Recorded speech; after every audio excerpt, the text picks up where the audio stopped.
Until not too long ago, Blizzard Entertainment still had all the prestige that the developer had typically been associated with over the years. When Blizzard put out a new game, the entire industry would pause and take notice, and almost as a rule, these new games would shatter expectations and be met with rapturous, critical, and commercial reception. Recent years, however, have brought a few blemishes to Blizzard's pristine record, and probably the biggest blemish of the lot is Warcraft 3 Reforged. Warcraft 3 is of course a special game, widely regarded as one of the greatest strategy games ever made.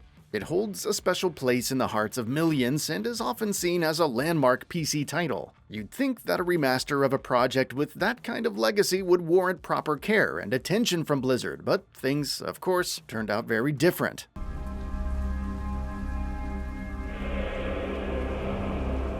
We're too late.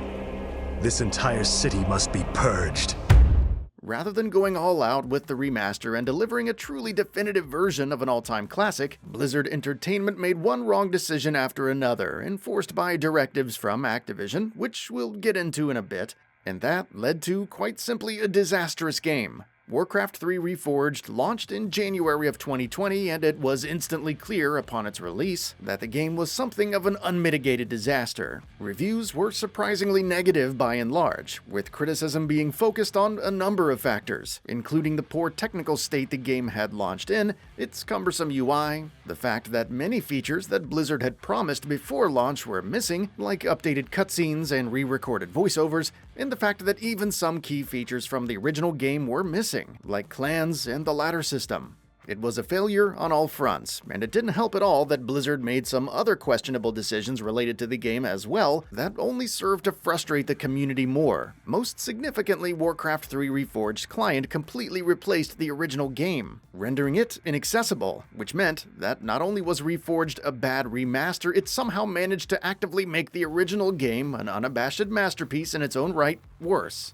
Of course, it wasn't just the reviews that slammed the game. Warcraft 3 Reforged was widely criticized by players as well. User scores aren't necessarily perfectly reflective of a game's quality all the time, but they are often reflective of how a game's community is feeling about that particular product. And Warcraft 3 Reforged user reviews painted an ugly picture. In fact, for a few good months until Madden NFL 21's launch in August of 2020, Reforged had the lowest user score for any game on Metacritic. While its Metacritic user score was also the lowest ever for a Blizzard game until Diablo Immortal came along earlier this year, which was another big mess, but that's a different story entirely.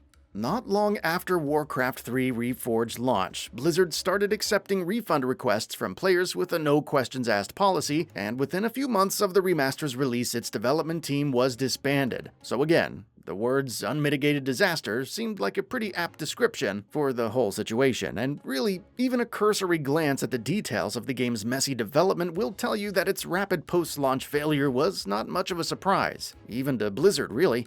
In July of 2021, Bloomberg's Jason Schreier published a detailed report that shed light on the troubled development of Warcraft 3 Reforged, which more than anything else made it clear that right from the get-go the game was fighting an uphill battle. And as I mentioned earlier, directives passed down to Blizzard by Activision were almost singularly responsible for that. More and more over the years, Activision has become hyper-focused on maximizing profits. Now, don't get me wrong, all companies are focused on maximizing profits. That's the sole purpose of their existence, but Activision does it like no one else, to the extent that it's very much become one large Call of Duty machine at this point. Blizzard, of course, doesn't touch Call of Duty, but it too now focuses primarily on the projects that will bring in the big bucks. And Warcraft 3 Reforged, a remaster of a PC-only strategy game, was deemed to not fit that mold.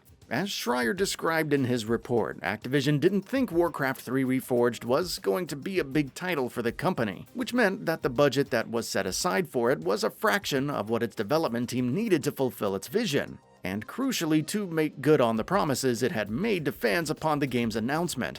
Warcraft 3 Reforged had a small development team that was struggling with the scope of the project, and apparently had management and production issues of its own. That, combined with the smaller budget afforded to the team by Activision, meant that the game's development was a mess, leading to the poor technical state it released in and all the features it was missing. Another damning detail that Schreier revealed in his report, interestingly enough, was that the reason Activision was so willing to move forward with Warcraft 3 Reforged launch, in spite of how much work it still very clearly needed, was the fact that a lot of pre-orders had already been placed for the game. Rather than having to refund those pre-orders in the event that the project was delayed or cancelled, Activision and Blizzard decided to push the game out, knowing full well that it was not even close to being ready and that it would be slaughtered upon release. Blizzard promised key changes and improvements to Warcraft 3 Reforged not long after it came out, but those improvements haven't arrived. The game is still missing features and still has more than its fair share of issues, and once again, fan-made mods have had to carry the weight in Blizzard's absence here. It's worth mentioning that the game has now been handed over to a new team within Blizzard, and recently got its first new update in quite some time, which significantly enough finally added ranked play to the remaster, in addition to a number of other tweaks. Whether or not Blizzard will be able to keep up with a healthy cadence of updates and actually bring the game up to a decent level of quality remains to be seen. Blizzard has seemingly learned more than a few lessons from the botched release and development of Warcraft 3 Reforged. It was careful not to repeat a lot of the same mistakes with Diablo 2 Resurrected,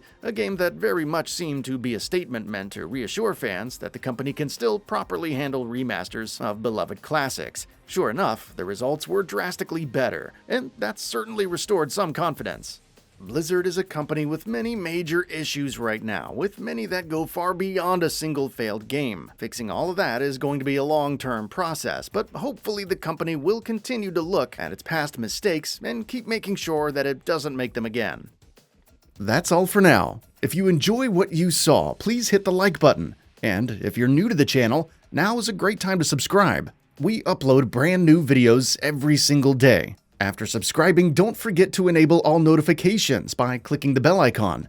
Thanks for watching this video, and we'll see you next time, right here on GamingBolt.